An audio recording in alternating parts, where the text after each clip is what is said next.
بسم الله الرحمن الرحيم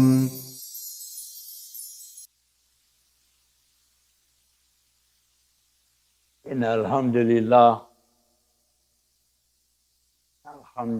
نحمده ونستعينه واستغفره ونعوذ بالله من شرور أنفسنا من سيئات أعمالنا من يهده الله فلا مضل له ومن يضلل فلا هادي له أشهد أن لا إله إلا الله وحده لا شريك له وأشهد أن محمدا عبده ورسوله صلى الله عليه وسلم إن الحمد لله أنا الحمد لله رب العالمين هو الذي جعلنا مسلمين. I'm not going to subject you to any further of this Arabic with a Texas accent. I want to make it easy for everybody, inshallah. A major situation facing all of us as Muslims today is the misunderstanding of Islam. At the time of Rasul sallallahu alaihi wasallam, they understood exactly what he meant. They understood exactly, and that's why they rejected it. Today, it's, I don't want to say the opposite, but it's very different. People have understanding toward Islamic values and morals. But what they're getting is misunderstanding of what Islam really is. In fact, I want to go so far as to say that there are people that are already Muslims that they don't even know that they are Muslim. What is it to be a Muslim? Let's start with that. And it is someone who practices Islam. Because the word Muslim is from the same root. The one who is actively doing Islam. Islam is the noun. Aslama is the verb in the Arabic language. So let's discover what is the core of that, and then we can work forward, share it with other people. I'm going to be translating somewhat and giving a meaning or an understanding. One word in Arabic. But I can think of 7 words that have to be all present at the same time in English. At least. One word in Arabic, 7 words, and that doesn't really cover everything, but it gives you a basic understanding. First is surrender. And we, as Muslims, we know all about surrender. Muslims have been surrendering to everything. Airport security is, let's go through the machine. All right, we got that. Surrender. But surrender to who? Allah. Submission. Okay, we submit to Allah.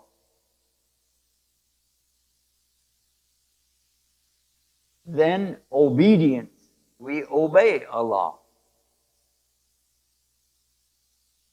Third word, obey. Fourth word, sincerity. We have to be sincere with Allah. Not 99.99%. No, 100% for Allah. Otherwise, not accepted. So already we got 4 words. Surrender, submission, obedience, sincerity, Well, I'm doing all of this stuff. What am I going to get out of it? The word has it in there. Peace. A lot of Muslims, they will say, Islam is peace. No, that's salam. We don't say Islam alaikum. We say salam alaikum. Because what? The name of Allah is in the word Islam. Huh? What? The name of Allah, when you get through with the salah, what are you supposed to say? Astaghfirullah, astaghfirullah, astaghfirullah. Allahumma antis salam. Wa minka salam. What do you think that means? That's his name. Allah's many names. 99 that we know of. One of his names is Salam. We didn't realize that, maybe. Now, next time you say Salam Alaikum, you realize why it's so important for them to respond back with something even better. You just say, Allah's Salam be upon you. Whoa. But that's not all. Salama. You lived in Saudi for a while. You know the Arabs, how they are. They say, we translate it as bye-bye. But that's not it. They say, ma salama. What do you think that means? It is telling people the highest way of saying bye-bye to somebody. In Arabic, you're saying Allah's protection and safety be on you. Is that right? Ma salama. It's real fast. Salama. You can even say it like that. Salama. But it has a rich, beautiful meaning. That's not all. Now we've had safety. What about security? This is also in that same word, salam. Because, face it, if you don't have security, can you really be at peace? And can you really have security if you don't have safety? So this is, again, look at this. It has to be all together. So you surrender, you submit, and you obey in sincerity. But look what you get. Safety, security, and peace of Almighty Allah, the one who created you from a drop. He created us. And he started out the Quran telling us exactly who he is and who we are. But before I do that, I'd like to get into some other areas. Back to the subject of people misunderstanding. What about the Muslims? Do we misunderstand anything about Islam? No, we know everything. Yeah. We used to go to the Sheikh, now we go to Sheikh Google. We have everything. I pull out my phone, I can tell you anything. Right? Let me ask you, do you know what the very first word in the Quran is? What the very first, open up the Quran, what's the first word? Bismi, right? How do you translate Bismi? Bismillah. You say, in. Really? Anybody here know, by the way, you can raise your hand, that's okay. Anybody here know that that's wrong? Yeah. If I translate in the name of Allah, back to Arabic, I've got to say Bismillah. Oh, true or false? So why do we use in? Because at the time of translation, 800 years ago, to the English language, by one of the Pope's buddies, one of the bishops, translated the Quran. Did you know that? First translation of Quran was not by a Muslim, by a Catholic priest. And the second translation, 200 years ago, a different version of the same translation, was by another Christian, a Protestant, George Sale. And we're depending on these guys because everybody who translates Quran actually goes back to that and looks at that instead of going to the knowledgeable people of Islam and saying, how can I understand this? How can I understand that? But at that time, anybody came with an official notice, they would say, in the name of the king, in the name of the queen, in the name of the emperor, because that was official. And they were under that blanket or cover. All right? Now,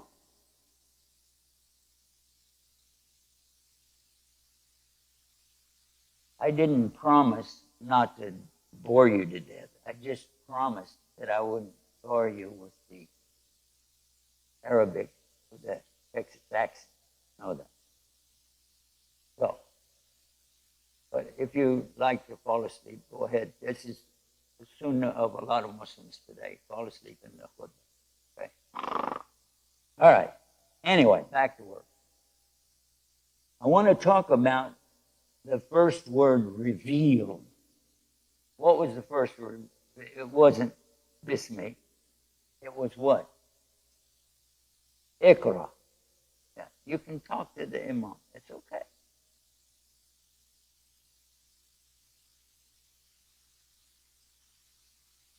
What does Iqra mean? Obviously, after what you just heard from me, you know that I'm not going to say it means read, right? What does Iqra mean? Recite. Who said that? Alhamdulillah.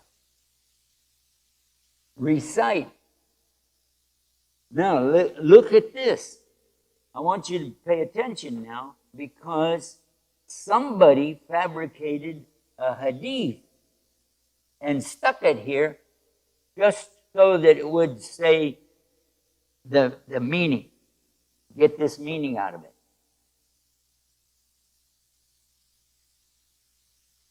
Have you ever heard the scenario that goes on in the cave? The Prophet ﷺ is there in the cave, and the angel comes to him. It's in Ramadan. It's at nighttime. And we're agreeing with all of that because it's in the Quran. But what is it that angel says? He says, Iqra. And then, what is next? The false hadith said, Ana ummi. I'm illiterate. But the Prophet ﷺ said, Ma ana bikari. What is a qari? Now, if you know a little bit of Arabic, you know that this is the person who comes and stands and leads the salat for us in Tarawih, right? He's the qari. We don't call him a reader. He's a reciter. So the Prophet ﷺ said, I am not a reciter. So now what does Iqra mean? It means recite. Some people understand it to be read today because of so many brainwashing over the 800 years since the translation, but it still doesn't make it right. Absolutely doesn't make it right to make up a hadith.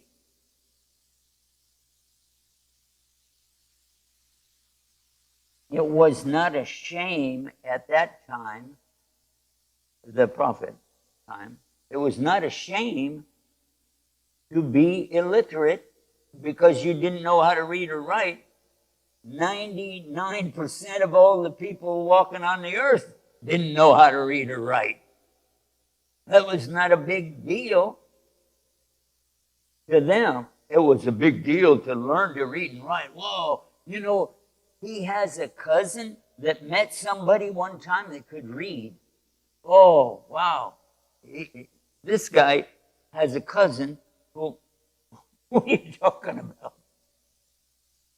We put such an emphasis on it today that we demand that our children, you don't even get out of college.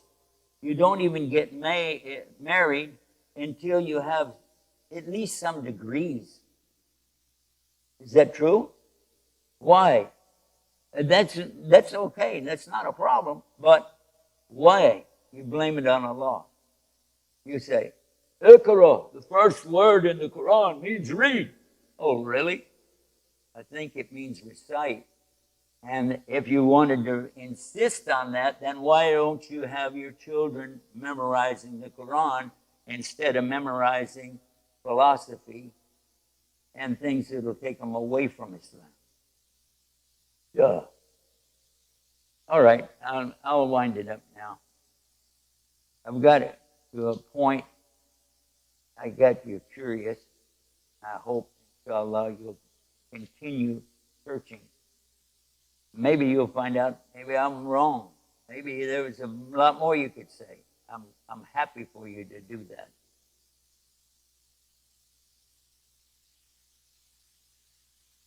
What is the last word in the Quran?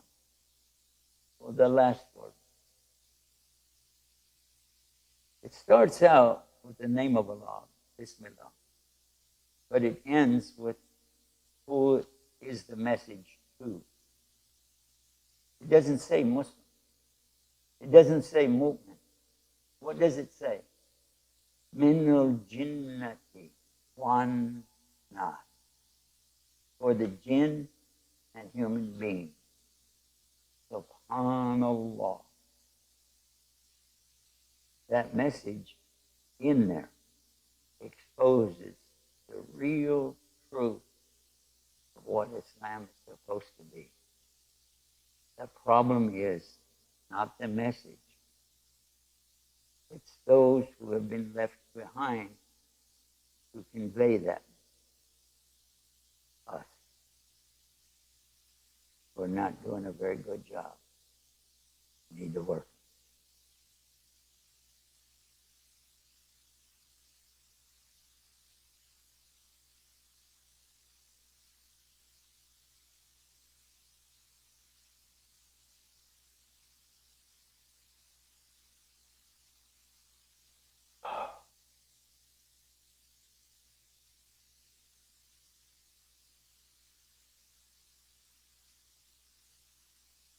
Bismillah, alhamdulillah.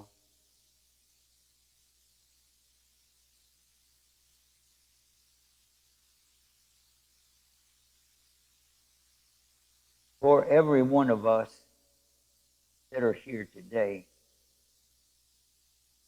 there are several others who are not here. Maybe they considered that it wasn't that important to go for Jumma.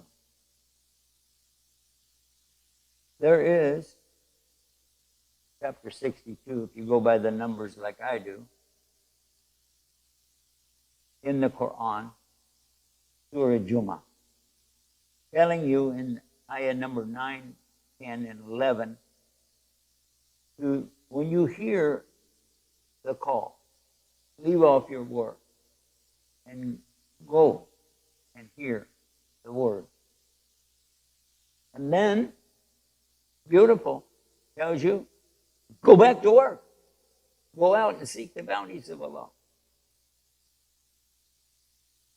maybe half hour, maybe hour out of your schedule all week long. Allah is telling you. He's not asking you. He's telling you to do that. What about some of the other things? 5, pump. 10. We have 5 daily prayers. Yeah? But at least another 5 for sunnah prayer. At least.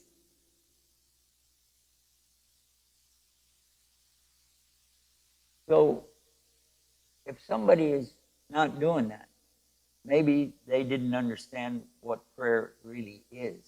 Now, we can make prayers anytime we want to, even when the sun is right on the horizon, when it's straight overhead, or, yeah, you say, oh, no, we can't pray then. No, you can. No problem. You know why? That's dua. We can make dua anytime, right? There's no restriction on the dua. But we're not supposed to do what? Salah. What is salah? It means prayer, right? Huh? Actually, if you look, sila, what is sila? Connection. Allah offered for the Prophet that they would be able to make a direct connect with Him. They didn't need a cell phone. They had a direct connect with Allah. They would face Jerusalem, and they would make this connection with Allah.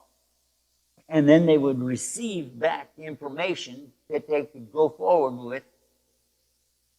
And then when the Prophet ﷺ came, he said to us, all of us today have that same connection called salah. You can do it anytime except when the sun is straight overhead, except when the sun is on the horizon for Fajr, or when it's on the horizon for Maghrib. Salah, direct connect. And we know about direct connect today. We have phones, we do that. We loved it. But if you don't take care of your phone, what's going to happen? Battery's going to go down. Not be able to connect with anybody. Think about it. How important is the salah for you? It's not something you're doing for Allah. It's something you're doing for yourself. And just like coming here, you didn't do it for Allah. You did it for yourself. Never expect that Allah is happy with you because you just did something half-heartedly. That's why we said 100%. 100%. Not 99.9. Not to show off. Not for anything in this world. Only for Allah. If that's the message you come away with today, do it for Allah. Don't do it for anybody else. Inshallah. Now let's make some dua for our Prophet sallallahu alaihi wasallam. He is the one who brought the message, endured so many years of rejection, resentment, and outright hostility. He brought this message to us. So the minimum that we can do for him is after our prayers, just make some dua. It's still in the prayer. You can make some dua for the Prophet ﷺ. Allahumma salli ala Muhammad wa ala ali Muhammad. Kama salata ala Ibrahim wa ala ali Ibrahim. Innaka hamidun majid. Allahumma barak ala Muhammad wa ala ali Muhammad. Kama barakta ala Ibrahim ala ali Ibrahim. Innaka hamidun. And alhamdulillah rabbil alameen. Huwa alladhi ja'alana muslimin. Assalamu alaikum.